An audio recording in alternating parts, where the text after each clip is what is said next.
Oh, I haven't been uploading much at all.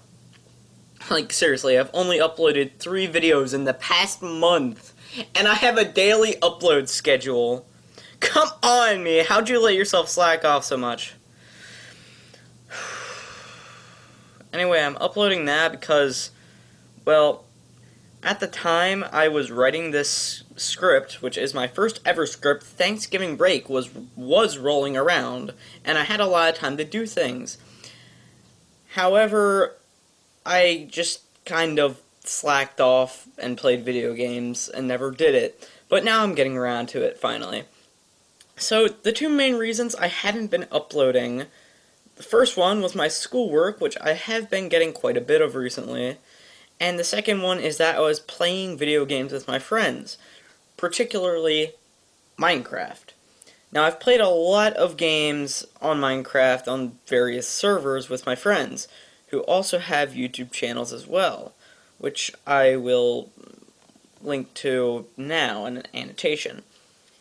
However, none of those games have quite stood out to me as much as Egg Wars, also known as Money Wars, from fans of ASF Jerome or Bajan Canadian. I'm also a lot better at Egg Wars than most other Minecraft server games I play. So I figured for my return to YouTube, my grand entrance, I would make a guide to a game that I actually have some experience on. And if you want proof of my experience, just look at my playing time, which is around 1 day and 20 hours if I'm correct. Gosh, how did it come to this? Anyways, without further ado, here's the first episode to a guide to Egg Wars.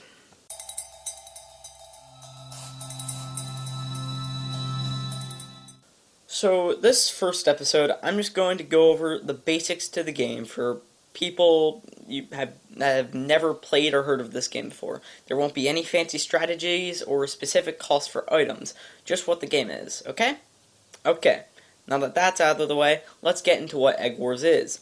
Also, just as an FYI, I will be talking mainly about CubeCraft Egg Wars, so not everything I say here will apply to other servers. However, similar basic principles will. Now on to the basics. Egg Wars is a team-based island combat game where your egg allows you and your team to respawn.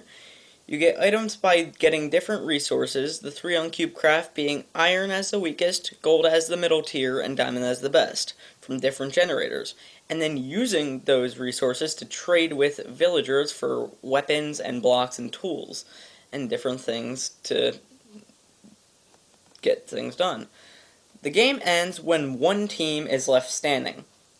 Now, you have a very basic understanding. Let's get a little bit deeper with it.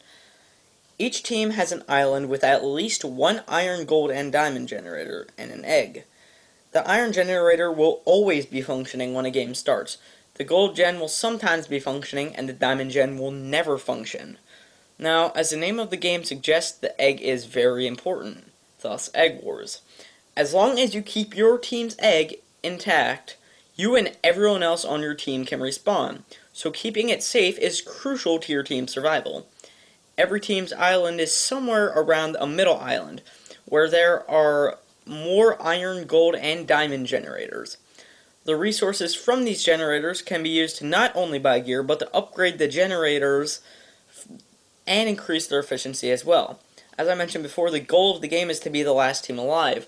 However, there's one complication. The other teams can respawn while their egg is still in one piece, which is why you have to break their egg to prevent them from respawning, which me and my friends like to call cheesing, as well as ASF Jerome. And then you get to kill them. So, this is just going to be the first episode of the series. In later episodes, I will be going into specifics like the different items you can buy, the kits, and the maps. Until then, I hope you enjoyed this video, and if you did, please leave a like and subscribe if you want to see more content from me. I'll see you in the next video. Goodbye. Oh, and also as a side note, if you haven't already clicked off of this video, I wrote this script before CubeCraft added the emerald generators. It's not on all the maps, so it's not like a big concern of mine, but I will address it in later episodes in a bit more detail. So, now that I've gotten that over with, see you next time.